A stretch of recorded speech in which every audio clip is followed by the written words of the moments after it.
ఎక్కువసేపు నిద్రపోవద్దు. ఇది ఏ వాక్యం? విద్యార్థకం, నిషేధార్థకం, సందేహార్థక వాక్యం, ఆశ్చర్యార్థక వాక్యం. ఇలాంటి టైప్ ఆఫ్ క్వశ్చన్ టెట్‌లో కంపల్సరీ ఒకటి ఉంటుంది. అది పేపర్ 1 అయినా, పేపర్ 2 అయినా. కాబట్టి ఈ మార్క్‌ని ఎవరు కూడా లాస్ అవ్వద్దు. వీడియోని ఎండ్ వరకు చూడండి. Hi, welcome back to our channel learn with Ruhi. ఈరోజు మనం నేర్చుకోబోయే టాపిక్ వాక్యాలు రకాలు. ఫస్ట్ వచ్చేసి విద్యార్థక వాక్యం. విద్యార్థక వాక్యం అంటే ఏంటి? ఆజ్ఞలను జారీ చేయడం.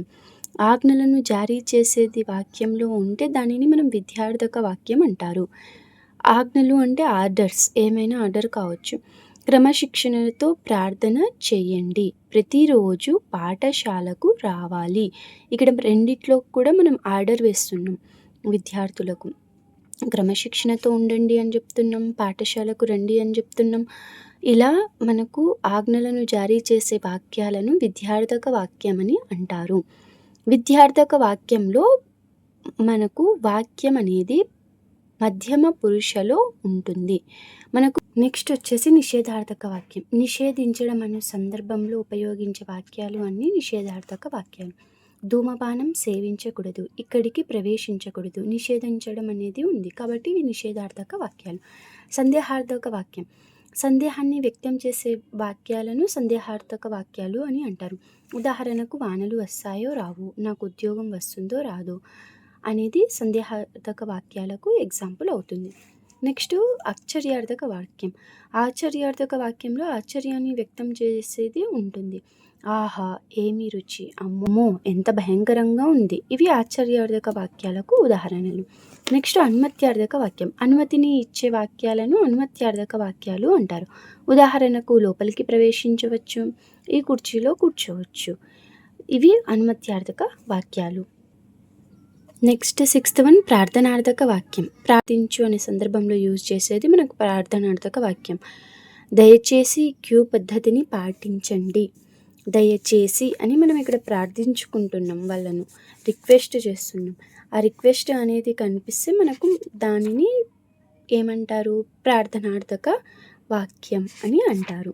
వాక్యాలు. ప్రశ్నార్థక వాక్యం అంటే ఏంటి? ప్రశ్నలు వేసే వాక్యాలను ప్రశ్నార్థక వాక్యాలు అంటారు.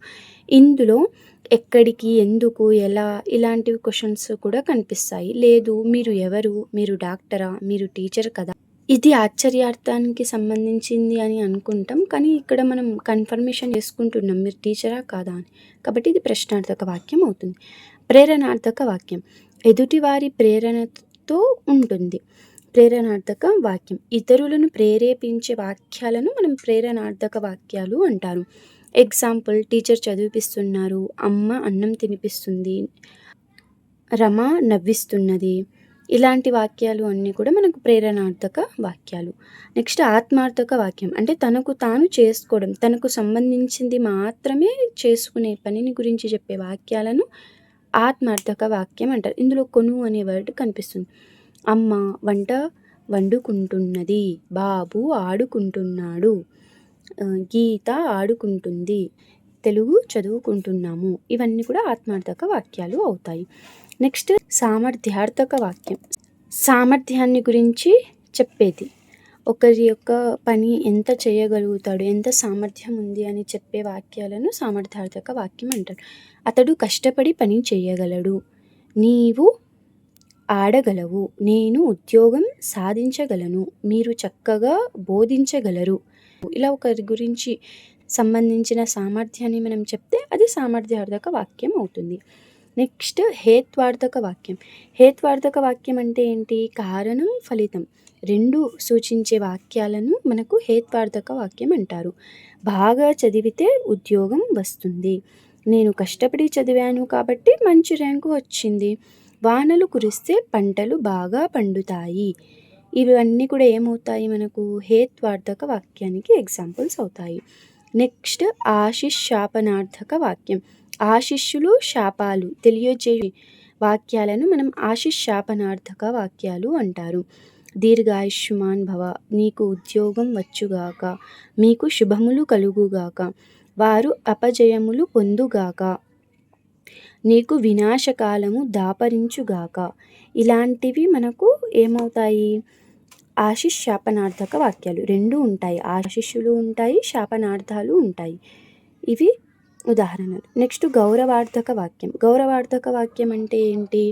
గౌరవాన్ని సూచించే వాక్యాలను టీచర్ గారు వస్తున్నారు, మాస్టర్ గారు క్లాస్ చెబుతున్నారు, ఇలాంటివి గౌరవార్థక వాక్యాలు అవుతాయి.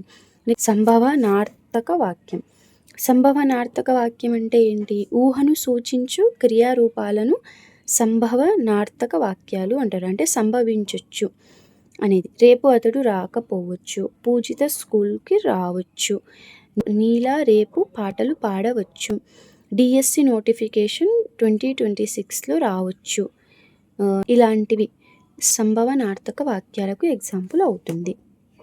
ఐ థింక్ ఈ కాన్సెప్ట్ మీకు క్లియర్ అయ్యింది అని అనుకుంటున్నాను. చాలా ఇంపార్టెంట్ టాపిక్. ఒక్కసారి దీనిపైన కాన్సన్ట్రేట్ చేయండి, చాలా ఈజీగా ఉంటుంది. మనకు వర్డ్ యొక్క మీనింగ్ తెలిస్తే చాలు, అది తెలిసిపోతుంది. అయితే కొన్ని ఈజీగా తెలుస్తాయి, కానీ ఇవి హేత్వార్థకం, విద్యార్థార్థకం ఇలాంటివి తెలియవు. దాని గురించి ఒక్కసారి కాన్సన్ట్రేట్ చేయండి. ఒకసారి దీనికి సంబంధించిన ప్రీవియస్ బిట్స్. సేపు నిద్రపోవద్దు, ఇది ఏ వాక్యం అవుతుంది? విద్యార్థకం, నిషేధార్థకం, సందేహార్థకం, ఆశ్చర్యార్థకం.